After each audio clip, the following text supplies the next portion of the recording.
gave me this woman, and look what's happened. It must be her fault. Must be your fault because you gave her that. And so the blame game began, and they were shamed. And they recognized that shame is connected to sin. And so we do live in a world where sin is very hard to confess. Sin is, people have a difficult time doing that. If you look through the scriptures and try to find how many different people said, I have sinned. Is that easy for you to say? Not easy, is it? Pride gets in the way.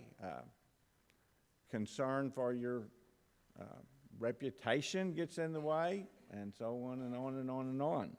And so that is very, very difficult. But of course, Ephesians 1:1-14 dwell on the fact that God made a bunch of promises to us as His children, if we belong to Him, about the being His child and being in His, having His blessings and being in His grace and living for Him and belonging to Him. And so those things are all very, very important. So that's the first time we run into shame, is right there. We run into it just as sin enters the world, and it's still here today and among us. There were some other Old Testament references to shame. David did not want to be shamed. He did not want to feel shame.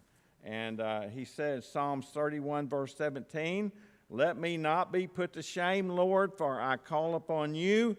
Let the wicked be put to shame.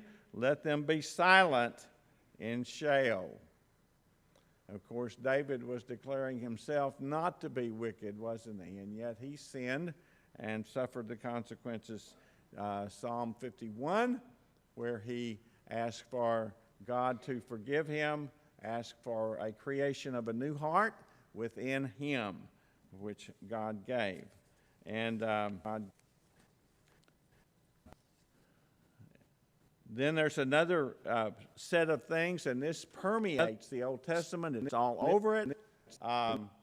It's all over it. When Israel was told, God's people, God's nation, God was going to be their God, they were going to be His people, He gave them some rules to follow and some consequences if they didn't.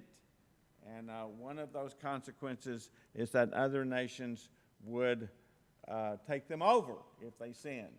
And that happened. We know about that. In fact, next Sunday, Rick will be your teacher in the auditorium.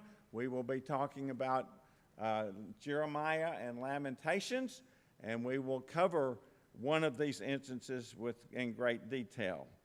But Jeremiah 2 and verse 26, let the shame of a thief, like the shame of a thief when he is discovered, so the house of Israel is shamed.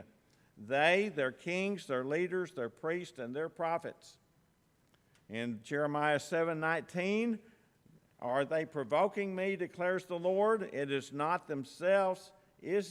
themselves instead to their own shame?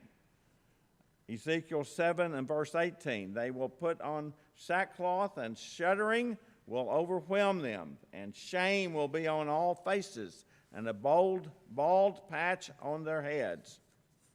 Daniel 9, verse 7-8, righteousness belongs to you, Lord, but to us open shame as it is this day.